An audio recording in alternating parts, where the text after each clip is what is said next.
It all started on November 14th, 2023, with the steady rumble of my truck along Highway 89, the Virgin River shimmering faintly under the last rays of daylight. I'm Jake Rollins, 38, a trucker from St. George, hauling a load of steel pipes to Cedar City, the road stretching out like an old friend.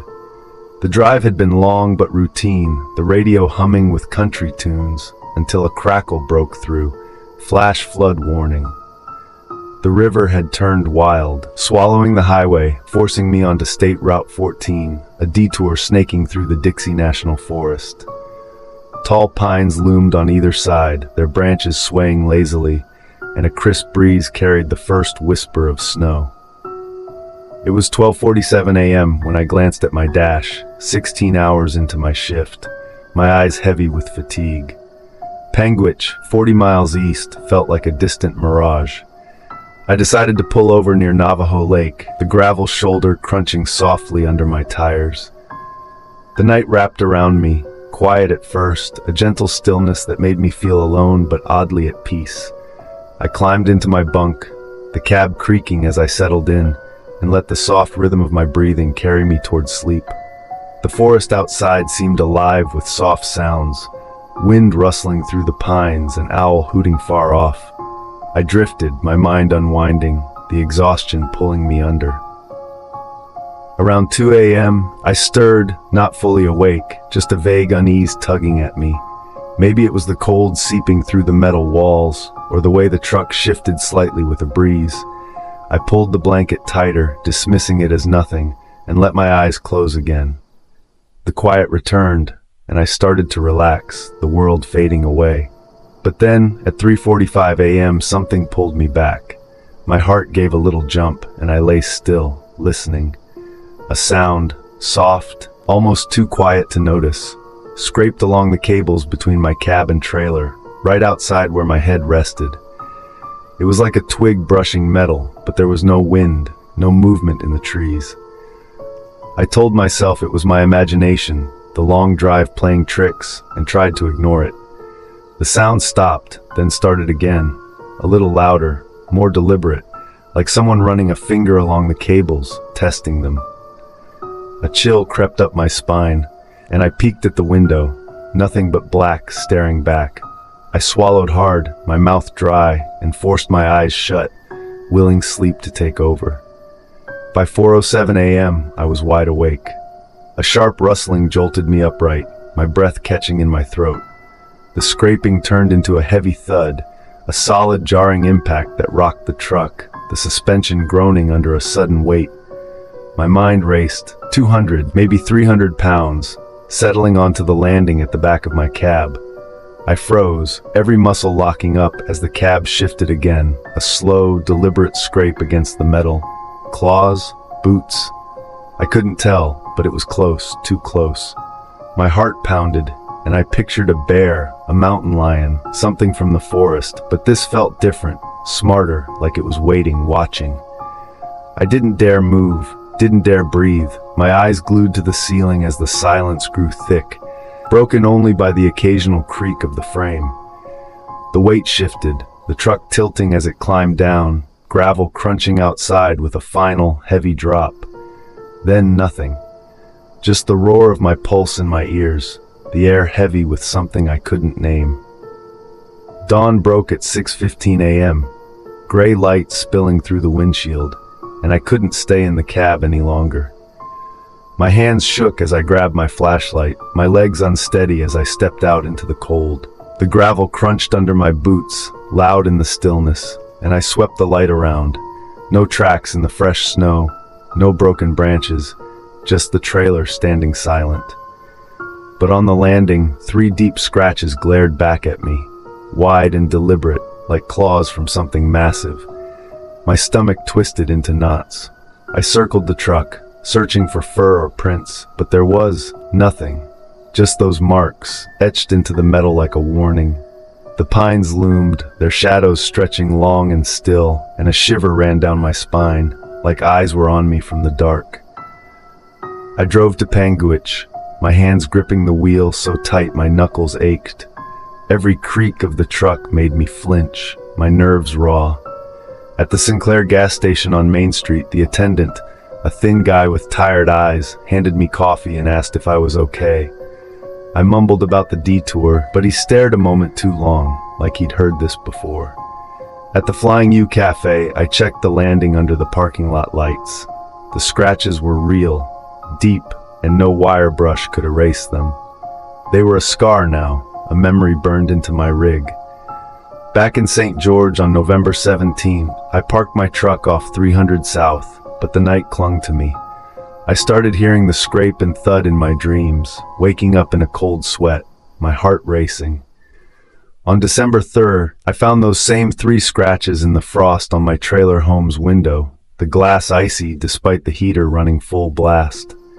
Fear took hold, and I called my friend Tom, a mechanic near Zion National Park. He checked the truck, his face paling as he traced the marks. "Jake, this ain't no bear," he said, his voice low. "Too big, too neat. Something else did this." On December 10th, I called the Utah Division of Wildlife Resources, desperate for answers. A ranger named Carter met me at Navajo Lake on December 15th. He was a big guy, used to these roads, but even he looked uneasy when he saw the scratches. "We've had calls," he admitted. "Noises, trucks rocked at night. Some say it's the old man of the peaks, an old Ute story about a spirit guarding these woods."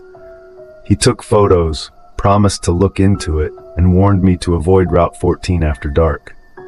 March 5th, 2025, brought a letter from the Wildlife Resources Office in Cedar City.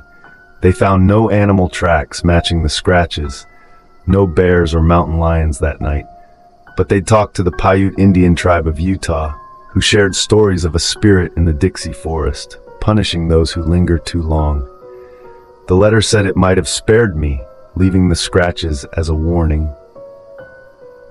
I sold my truck that week, the steel pipes still in Cedar City, and quit driving. I'm in St. George now, checking my windows every night for frost, my heart skipping when I see my breath in the air. That thing on my truck wasn't an animal. It was alive in the dark, and I feel its presence, waiting, like it knows I'll return to its woods one day.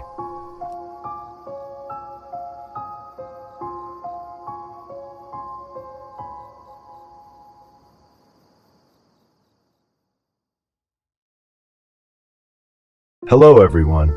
This is a story you might not want to listen to alone, especially when the winds howl outside.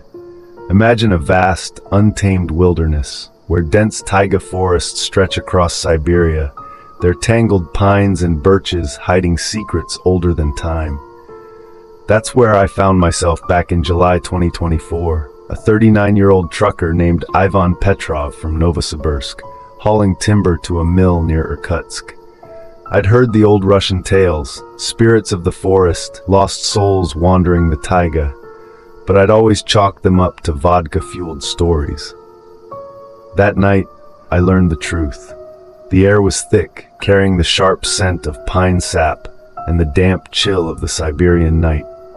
My Kamazee truck rumbled along a rutted logging road near the Angara River, the headlights cutting through a wall of twisted branches that scraped the cab. I'd been driving for hours, the forest pressing in tighter with every mile, when my engine let out a guttural cough and died with a metallic screech that echoed through the trees. I pounded the wheel, frustration mixing with a creeping dread, another breakdown, and no one around for miles. The nearest village, Balagansk, was somewhere north, but in that dark, it felt like a ghost town lost to time. I eased the rig onto a narrow trail, the mud sucking at my tires, and stepped out into the night. The cold bit my skin, my boots crunching on frozen ground, and the taiga came alive, wolves howling in the distance, the rustle of leaves, but it felt distant, like the sounds were holding back. I popped the hood, the metal groaning in the frost, and grabbed my flashlight, figuring it was a frozen fuel line. The beam danced over the engine as I started working, my breath fogging in the icy air. At first, the forest hummed around me, a familiar rhythm of life, but then it stopped, dead silent, like someone muted the world. My skin prickled, and I paused, wiping frost from my brow, listening hard. Nothing, just the creak of branches in the wind.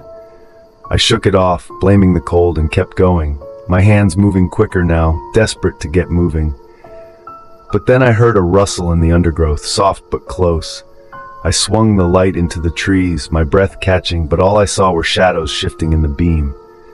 I told myself it was a fox or a hare, but my gut said otherwise. That's when the hum started, low, deep, like a chant rising from the frozen earth. It wasn't natural, not like the Taiga I knew. My heart thudded as I turned, the flashlight shaking, and caught a flicker of movement, a dark shape, low and slithering, weaving between the roots. It vanished before I could focus, but the hum grew, vibrating through my boots, into my chest. I backed toward the cab, my mouth dry, when the ground trembled with a soft thud. My truck rocked, just a little, and I froze, staring into the dark. Two glowing amber eyes appeared, hovering above the snow, attached to nothing I could see. They blinked, slow, deliberate, then disappeared, leaving a cold sweat on my skin despite the chill. Panic surged, and I scrambled into the cab, slamming the door and locking it, my hands trembling. The hum turned into whispers, low, mournful, circling the truck like a windstorm. The windows fogged up fast, and I wiped them clear, peering out to see 4 jagged claw marks scratched into the side panel, glowing with a faint, icy blue light. My blood ran cold. I honked the horn, the sound swallowed by the forest, but the truck rocked harder, the roof creaking as something heavy paced above. I grabbed a crowbar, my only defense, and waited, the whispers drilling into my head, urging me to run or stay. I couldn't tell which. The air inside turned frigid, my breath puffing out in clouds, and the claw marks pulsed brighter, casting an eerie glow. I felt it, a presence not human, pressing against my mind, its thoughts a swirl of sorrow and rage. It wanted me to feel its pain. I pressed against the seat, muttering prayers from my childhood, the crowbar slick in my grip. The truck shook again, a scraping sound tearing across the roof, and a massive shadow passed over the windshield, formless, its edges melting into the night. I didn't move, didn't breathe, just watched as the Taiga seemed to pulse with it, the whispers growing into a wail inside my skull. I couldn't stay in the cab forever. The engine was dead, and the whispers wouldn't stop.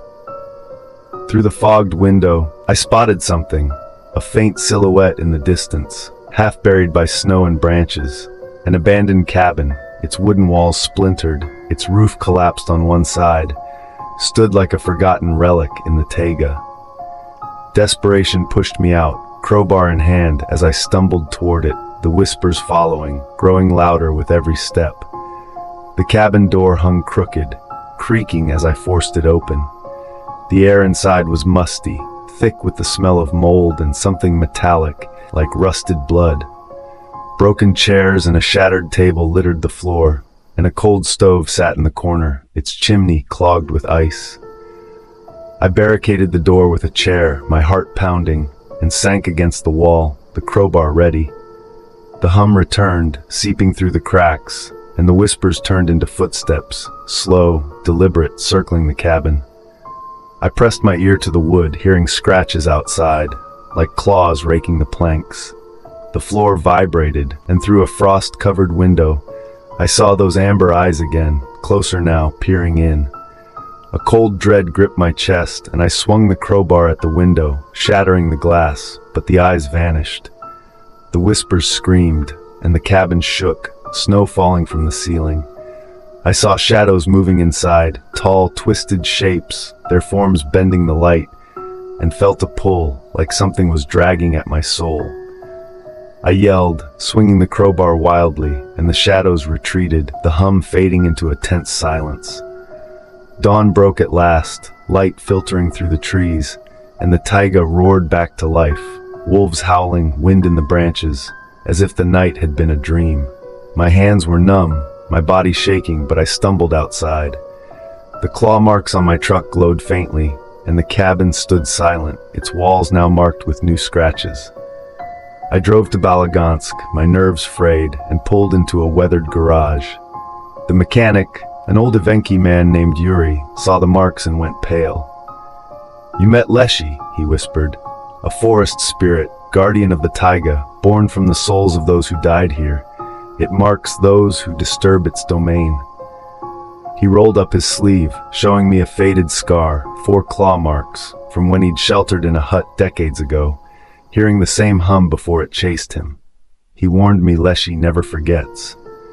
I made it back to Novosibirsk by July 19, 2024, but the Taiga followed.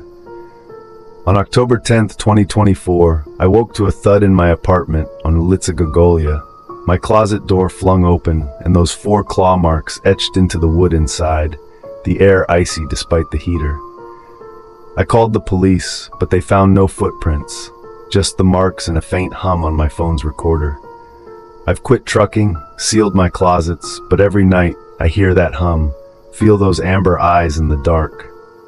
Leshy found me in that cabin, and now it's in my home, waiting to claim me. If you enjoyed this chilling tale, hit that like button, subscribe, and turn on notifications for more real-life horror stories. Drop your own spooky encounters in the comments. I read every one.